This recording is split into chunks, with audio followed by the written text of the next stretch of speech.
Tapi mulai dari situ tuh gelagatnya kelihatan, pelan-pelan terbuka, pelan-pelan terus dengan abang saya juga langsung mengkawal terus tentang ketidakjelasan ini. Baru tuh dari situ kok mulai curiga ya, kok mulai aneh ya, kok mulai ada sesuatu ya gitu. Dari situ baru kita pelan-pelan terbuka, bahkan pernah ada surat palsu bahwa memang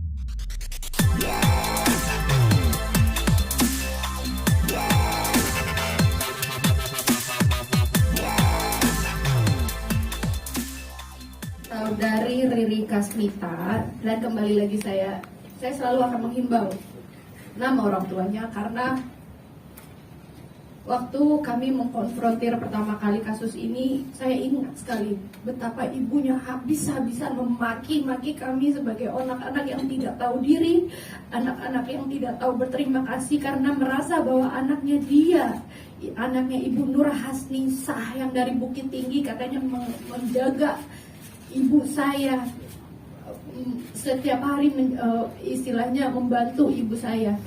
Tapi kan ujung-ujungnya kami tahu bahwa ternyata dia berada di keluarga kami memang dari tahun 2009 untuk berada di sekitar ibu saya, hidup dari ibu saya, tempat tinggal pun diberikan oleh ibu saya karena memang ibu saya sebegitu hatinya tuh sensitif dan sangat ingin menolong sesama gitu loh. Jadi dari 2000 dia bukan siapa-siapa, tapi ibu saya memiliki hati yang besar untuk menampung dia karena dia dari daerah, terus kemudian dia hidup di Jakarta dan tidak diterima oleh keluarga tirinya dikarenakan hubungannya yang kurang harmonis. Ibu saya yang menampung dia. Dan akhirnya dia berada di kehidupan ibu saya dari tahun 2009. Bukan keluarga sama sekali, tapi mungkin dari Sumatera Baratnya. Iya, kami memang dari Koto Gadang. Makanya saya menekankan di sini, ujung-ujungnya kamu yang dibilangin bahwa kami adalah anak-anak yang tidak tahu diri, tidak menjaga ibunya dan mencari apapun salah dari kami gitu. Dia bukan siapa-siapa kita, tapi dia mempelajari keluarga kita selama dari tahun 2009. Apa yang menjadi kelemahan ibu saya, apa yang jadi kelemahan dari masing-masing kami anak-anak.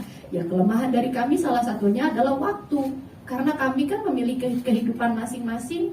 Kakak saya ini di Bali, yang satu lagi kakak saya di Malang, 3 di antara kami ini ada di Jakarta, tapi semua juga dengan kesibukan masing-masing. Dan dia mengkawal ibu saya dari tahun 2009 itu diduga untuk mempelajari gitu, sampai akhirnya tahu kelemahannya dan akhirnya melakukan ini. Bahkan kami sudah mendapatkan pengakuan dari dia bahwa ternyata akhirnya surat itu tidak hilang, tapi ibu saya didoktrin setiap saat untuk dibilangin hilang kali ya, sini dia aku bantuin lagi, suratnya diadain lagi, pasti kok aku punya kenalan. Namanya ibu saya sudah tidak, memorinya sudah kurang baik, fisiknya juga sudah mulai melemah gitu kan. Jadi ya di saat itulah dia masuk dengan sigapnya gitu. Oke, tambahan yang dimaksud orang terdekat ini lebih kepada orang kepercayaan ya Mas ya. Jadi bisa juga asisten rumah tangga, bisa juga keluarga sendiri, bisa juga saudara, bisa paman. Mungkin di beberapa kasus yang kami pelajari juga ya along the way, ada juga yang orang terdekat sendiri. Jadi yang mesti dihati-hati adalah memberikan kepercayaan kepada seseorang itu yang perlu diperhatikan. Berarti kalau pelapor ini maaf bisa dibilang IRT kan? ART. ART. Iya. Tidak ada hubungan darah. Tidak ada hubungan darah. Mbak ini dari tahun berapa sih? Nah, itu yang bertanya. Oke.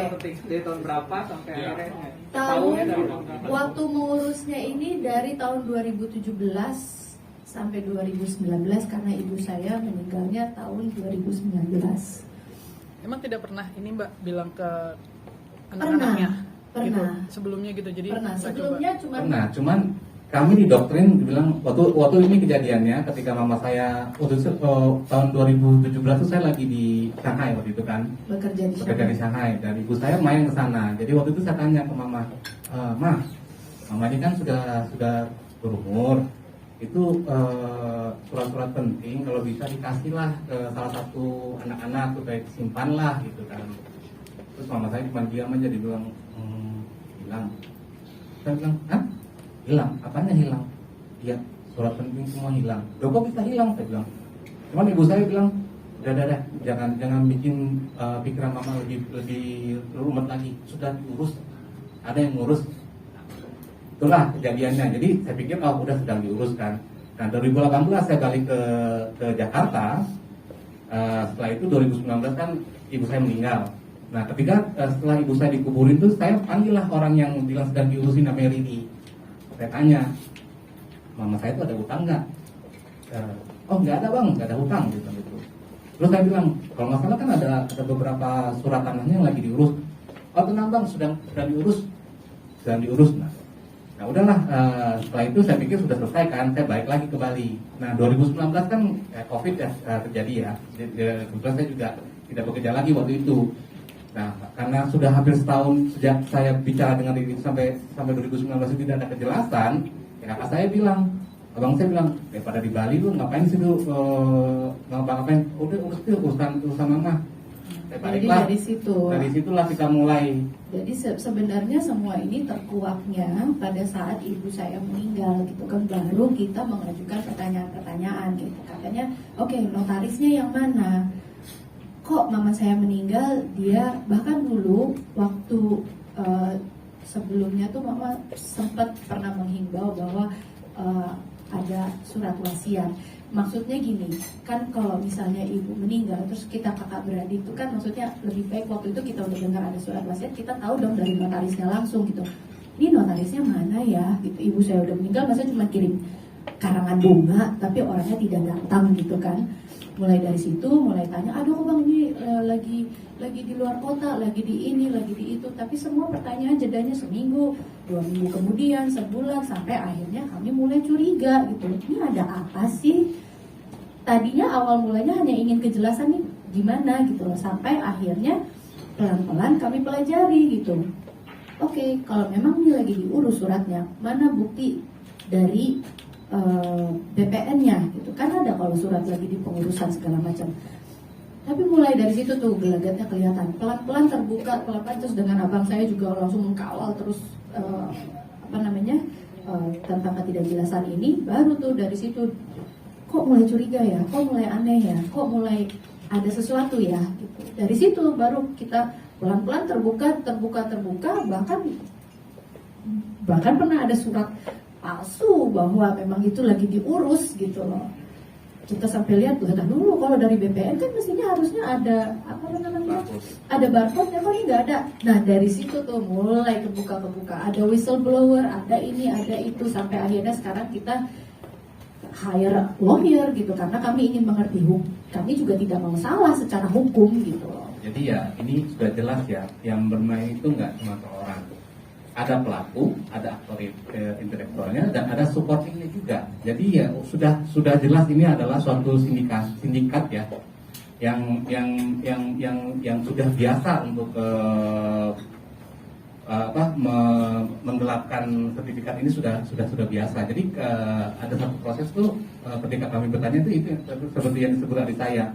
Jika saya misalnya ke BPN nih misalnya, kan saya tuh udah dibuatin dokumen palsu ya. Nah ini jadi kita tuh otaknya, oh iya ya ini udah kayaknya lagi valid. Kalau kita nggak tanya-tanya, kalau kita percaya saja ya itu yang terjadi. Yang nyatanya kami tidak percaya dengan mudah, itu aja. Ya silakan. Boleh. Yang menarik ini kan ada aktor intelektualnya pastinya. Ya. Mungkin pejabat-pejabat terkait sendiri sudah dilaporkan notarisnya. Sementara ini yang sudah kami laporkan, silakan mungkin Dari dari diulang lagi lawyer kami ya. yang dilaporkan siapa aja mas? Ya, yang dilaporkan itu, kalau dilaporkan itu salah satunya adalah PPAD yang bernama Farida. Ya, pengetahuan kami terhadap PPAD itu sudah dilakukan penahanan. Ada tersangka lagi 2 orang PPAD lainnya, pertama Ibu PPAD Ina Rosaina dan Ibu Ridwan. Akan tetapi pengetahuan kami sampai dengan saat ini belum dilakukan penahanan. Alasannya sendiri mungkin kenapa? Ya. Alasan sendiri mungkin informasi dari penyidik Belum hadir. Karena kan ini keterkaitan ya antara notaris satu dengan notaris yang Betul. Ibu masih diterima karena pada saat dipanggil PPAT tersangka yang 2 orang ini tidak hadir. Itu informasi diterima. Karenanya sampai dengan saat ini belum melakukan penahanan. Karena itu kami mohon kepada teman-teman media untuk membantu kami mengawal ini perkara ini, apalagi kami memberikan informasi bahwa para keluarga yang korban ini saat ini sedang dilaporkan balik juga.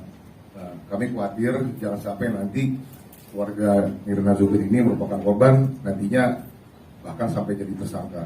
Nah, jadi mohon bantuan teman-teman media untuk mengawal permasalahan ini. Mungkin kami menambahkan ya, mungkin masih ada pihak-pihak terkait lainnya, mungkin kami juga masih belum bisa menjelaskan sekarang ini, karena kami juga masih menunggu, itu penyidikan masih berjalan ya.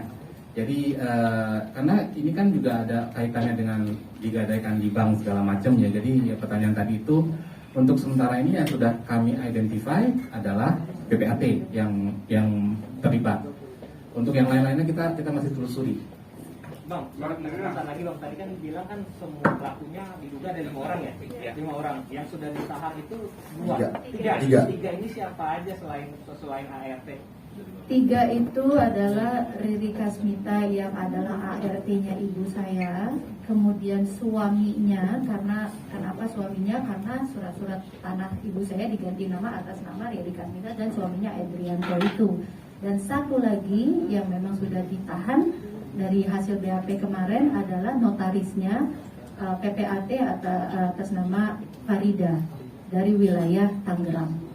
Dan kami tambahkan juga ya, dari 2 lagi yang sedang diurus, sedang dipanggil ini, sebagai tersangka, salah satunya adalah Ina Rosaina. Dia itu salah satu pengurus ini se-Jakarta Barat, jadi Ikatan Notaris Indonesia ya, ini itu ya.